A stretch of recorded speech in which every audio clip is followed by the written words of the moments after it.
Our world has 1,000 problems, but I'll tell you what is not one of them: a lack of nuclear warheads. If anything, there are too many bombs and too much rhetoric. But try telling that to Donald Trump. He has made a stunning announcement. Trump has ordered the US military to resume nuclear testing. And listen to his justification. Because of other countries' testing programs, I have instructed the Department of War to start testing our nuclear weapons on an equal basis. That process will begin immediately. Trump says others are testing, so we will test too. And this is a huge announcement. The last time the US tested a nuclear bomb was way back in 1992. So Trump is reviving something that's been dead 33 years, and his decision came out of nowhere. He announced it just minutes before meeting Xi Jinping. Naturally, there are questions. What exactly is a nuclear test? Why did countries stop doing it? And why is Trump resuming it?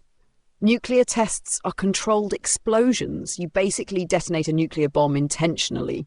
The idea is to gauge its power and capabilities. That is the military rationale for testing. Politically, it's also a message to your rivals, sort of like a warning to stay away. Since 1945, more than 2,000 such tests have been conducted, but in the 1990s it slowed down. Russia detonated its last nuclear device in 1990. The US did it, like I said, in 1992 and China in 1996. What explains the decline? Well, the Cold War ended in 1991, so the US and Russia had no more reasons to test. In fact, only one country has tested a nuclear bomb in the 21st century, and that country is North Korea. Their last nuclear test was in 2017. So both China and Russia have slammed Trump's decision.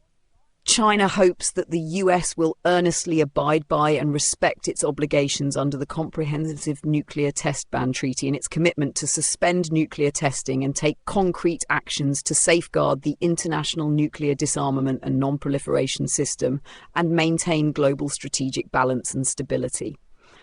So just to recap, Russia and China have not tested a nuclear bomb in 30 years. Then why is Trump doing it? Because the nuclear rhetoric is rising. China's nuclear arsenal has doubled in the last 5 years, from 300 warheads in 2020 to 600 in 2025. So Beijing is boosting its stockpile. Meanwhile, Russia is testing new weapons. Last week, they launched the Burevestnik missile. It's both nuclear-powered and nuclear-capable, meaning it can stay in the air for much longer. Russia claims the Burevestnik can beat any air defense shield. So days later, Donald Trump resumes nuclear testing. But is this the right solution?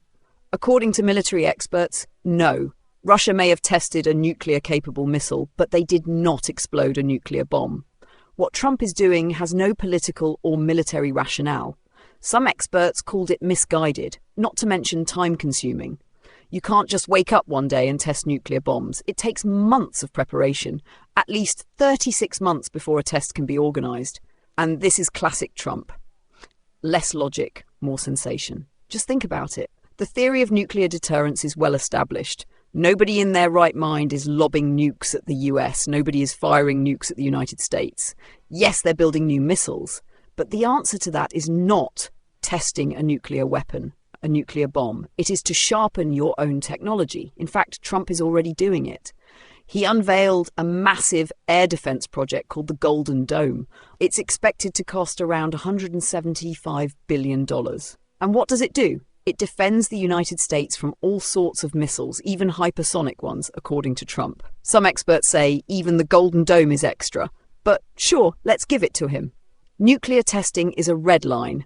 A global treaty banned such tests in 1996. It's called the CTBT, the Comprehensive Nuclear Test Ban Treaty. More than 180 countries have signed this agreement. They have agreed to never test a nuke, but a few nuclear powers are yet to ratify it, like the US, Russia, India, Pakistan, and China.